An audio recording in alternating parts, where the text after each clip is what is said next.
Assalamualaikum dan salam sejahtera. Nama saya Cik Muhammad Hafiz bin Cik Hussein, pemegang kad metrik D201910898886.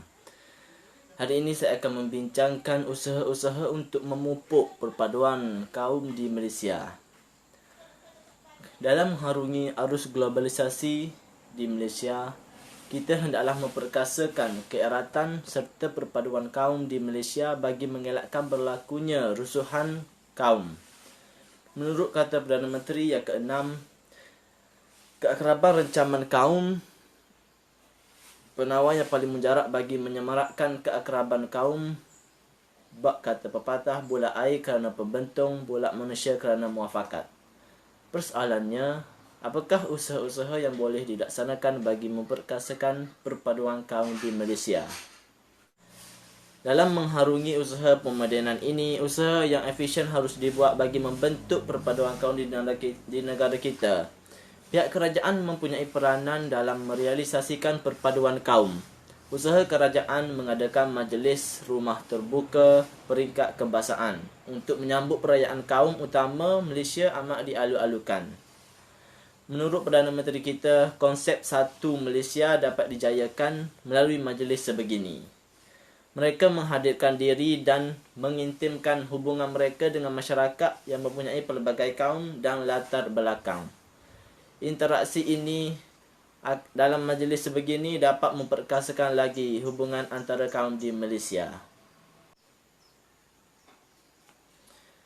Seterusnya, perpaduan kaum juga dapat dipupuk melalui aktiviti kemasyarakatan yang memerlukan setiap kaum mengambil bahagian dalam setiap aktiviti yang dijalankan.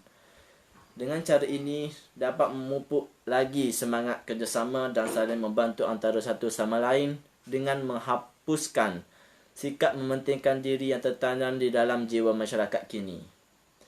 Aktiviti memperteguh jalinan kemesraan harus dijalankan seperti aktiviti gotong royong yang memerlukan sumbangan setiap pihak untuk menjayakan aktiviti tersebut, supaya perpaduan secara maksimum dapat dilahirkan. Pendek kata, aktiviti kemasyarakatan dapat menjadi wadah yang terbaik bagi memupuk semangat perpaduan kaum yang perlu ada dalam diri setiap rakyat, seiring dengan hasrat negara untuk mewujudkan masyarakat yang bersatu padu walaupun berlainan bangsa maupun agama. Seiring dengan itu, sistem pendidikan merupakan satu jalan komunikasi yang pintas untuk merealisasikan hasrat ini. Pengenalan satu sistem pendidikan yang sama oleh Kementerian Pendidikan Malaysia telah mewujudkan perpaduan kaum.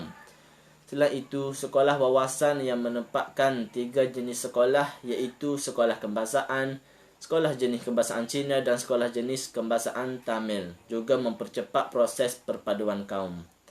Sebagai contoh, aktiviti kumpulan yang dijalankan dapat memperkasakan hubungan kaum di peringkat sekolah. Selain itu, penggunaan bahasa Malaysia iaitu bahasa rasmi negara kita sebagai bahasa perantaraan di sekolah-sekolah kebangsaan turut membolehkan pelbagai kaum berinteraksi antara sama lain seperti slogan bahasa jiwa bangsa. Oleh itu, memang tidak boleh kita nafikan bahawa sistem pendidikan negara kita menjadi pemangkin dalam proses memperkasakan hubungan sesama kaum. Apa yang dapat disimpulkan dari perbincangan ini bahawa keamanan dan kemakmuran sesebuah negara perlulah bergantung kepada perpaduan kaum di Malaysia. Pelbagai pihak harus bergerak seiring dalam intizam mencapai hasrat keharmonian dan perpaduan negara. Bak kata pepatah, bola air kerana pembentung, bola manusia kerana muafakat. Perpaduan kaum merupakan suatu misi yang amat penting agar Malaysia dapat mengorak langkah menuju ke arah pembentukan negara bangsa dan menjadi sebuah negara yang mampu berdiri sama tinggi, duduk sama rendah dengan negara-negara maju. Sekian, terima kasih.